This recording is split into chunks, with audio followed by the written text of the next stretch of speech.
মায়ের দিব্যি দিয়ে বলছি, এই কথাটা শুধু আপনার আর আমার মধ্যেই থাকবে। এই টাকার ব্যাপারটা আর কেউ জানবে না, বিশ্বাস করুন। কিন্তু তুমি এই কথাটা জানলে কি করে, সেটা তো আগে বলো। আর তুমি জেনেছো মানে এলাকার নিশ্চয়ই কয়েকজন। আপনি শুধু মধু ভয় পাচ্ছেন, একদম চিন্তা করবেন না, কেউ জানবে না। শোনো বাবা, আমি জীবনে অনেকবার অনেক বিপদে পড়েছি, কিন্তু কোনোদিন কারোর কাছে হাত পেতে একটা টাকা আমি নিইনি। আপনি শান্ত হন, শান্ত হন, কেউ কিচ্ছু জানবে না এই ব্যাপারে। কিন্তু তুমি তো জানো। আমি জানি, কারণ আপনি যখন টাকার জন্য গেছিলেন তখন তো আমি ওখানে ছিলাম। তুমি ওখানে কেন গিয়েছিলে? আমি তো ওখানে টাকার জন্যই গেছিলাম। আসলে আমি একটা ট্রাক্টর কিনবো, তো তাই তখনই তো আমি কর্তামার ম্যানেজারের সঙ্গে কথা বলতে শুনলাম যে আপনি নাকি টাকা না নিয়েই চলে গেছেন।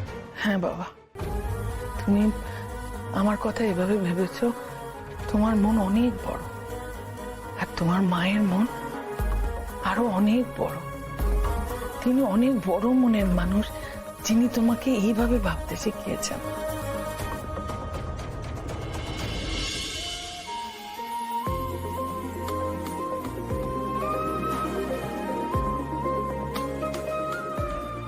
অন্নমা, নিন এই টাকাগুলো নিন।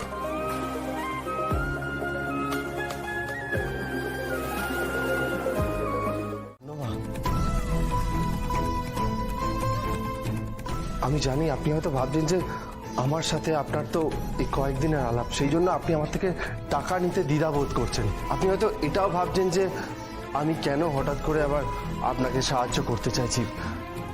আপনি এটা ভাববেন না যে আমি আপনাকে দয়া করছি। অনমা, জানেন, আমার মা আমাকে শিখিয়েছে যে কোনো মানুষ বিপদে পড়লে তাকে সাহায্য করতে হয়। আপনিও তো আমাকে মায়ের মতো ভালোবেসে খাবার খাইয়েছেন, তাহলে ছেলের থেকে টাকা নিতে অসুবিধে কি আছে বলুন? অনমা,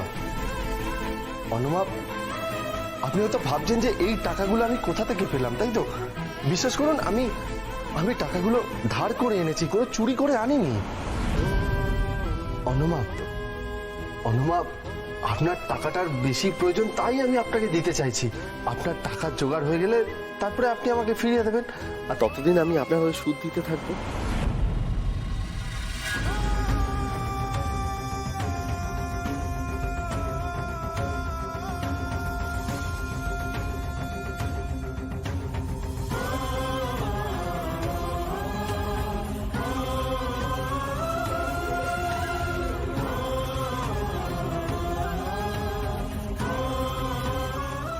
আমি খুব খুশি হয়েছি বাবা, খুব খুশি হয়েছি।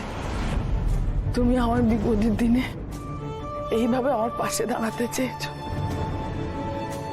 আজকালকার দিনে কটা মানুষ আছে বলো তো, যে অন্য লোকের বিপদে তাদের পাশে গিয়ে দাঁড়ায়? তুমি একদম আর 5 জনের মতো নও। মা তোমার মঙ্গল করুন, তোমার মনের সব ইচ্ছে পূরণ করুক। টাকাটা না বাবা, তুমি যেরকমটা ভাবছো সেরকমটা নয়। তোমাকে আমি নিজের ছেলের মতোই দেখি, বিশ্বাস করো। মুখে ছেলে বলছেন অন্যমা, কিন্তু ব্যবহারে তো সেই পর করেই রেখেছেন আমাকে। না, তুমি আমাকে ভুল বুঝছো। ছেলে বিপদে পড়লে মায়ের কাছে আসে তো, তাহলে মা বিপদে পড়লে ছেলের বাড়ানো হাতটা ধরবে না কেন? তুমি কেন এত অবুঝ হচ্ছ বলো তো বাবা? কেন এত জেদ করছো? কি বুঝবো বলুন তো অন্যমা, আপনার এই মুহূর্তে টাকার খুব প্রয়োজন, অথচ আপনার চোখের সামনে সমাধান থাকা সত্ত্বেও আপনি ফিরিয়ে দিচ্ছেন। আমি তো আপনাকে বলছি যে এই যে টাকার লেনদেনের কথা আপনার আর আমার মধ্যেই থাকবে, তৃতীয় কোনো ব্যক্তি জানতে পারবে না। আপনি আমাকে বিশ্বাস করুন, এমনকি আপনার মেজো মেয়ে স্নেহাও জানতে পারবে না। আপনি তো ওকে নিয়ে সবচাইতে বেশি ভয় পান, তাই তো? আমার ভয়টা সেখানেই বাবা। জ্বলন্ত প্রদীপ কখনো চারপাশের অন্ধকারকে ভয় পায় না, কিন্তু কাল বৈশাখীর প্রচন্ড জোরালো বাতাসকে ভয় পায়। আর প্রদীপ যদি নিজের ইচ্ছে হাওয়ার সাথে বন্ধুত্ব করতে চায় তাহলে পুরো ঘরটাতেই সেই আগুনের তাণ্ডব নেমে আসবে, জ্বলে পুড়ে সব ছাই হয়ে যাবে, ছারখার হয়ে যাবে। অনুমা, সে নয় একটা উপায় বের করা যাবে, কিন্তু আপনি আমার একটা কথা বলুন তো, আপনার আমার থেকে টাকাটা নিতে এত দোটানা কিসের? আমি তো আপনার সঙ্গে সুদের ব্যবসা করতে আসিনি। বাবা, তুমি একবার অন্তত অন্তত এই মায়ের মনটা বোঝার চেষ্টা করো। টাকার প্রয়োজন তো সকলের থাকে বলো, তোমার তো নিজেরও আছে, তাই না? আর সেই জন্যই তো তুমি মহাজন দুর্গাবতীর কাছে টাকা ধার চাইতে গিয়েছিলে, তাই না? আমিও একদিন কোনো উপায় না দেখে নিজের আত্মসম্মান সব বিসর্জন দিয়ে ওই মহাজন দুর্গাবতীর কাছে গিয়ে দু হাত পেতে সাহায্যের জন্য দাঁড়িয়েছিলাম। বিশ্বাস করো বাবা, ওই মানুষটার মন অনেক বড়। উনি কোনো বন্ধক ছাড়াই এক লহমায় 10 লক্ষ টাকা আমাকে ধার দেওয়ার জন্য রাজি হয়ে গিয়েছিলেন। কিন্তু ভাগ্যচক্রে সেই টাকা আমি সেদিন ওনার কাছ থেকে নিতে পারিনি, আমাকে খালি হাতে বাড়ি ফিরতে হয়েছে। তবুও উনি আমার বাড়ি পর্যন্ত লোক পাঠিয়েছিলেন, টাকাটা পৌঁছাবার ব্যবস্থাও করেছিলেন।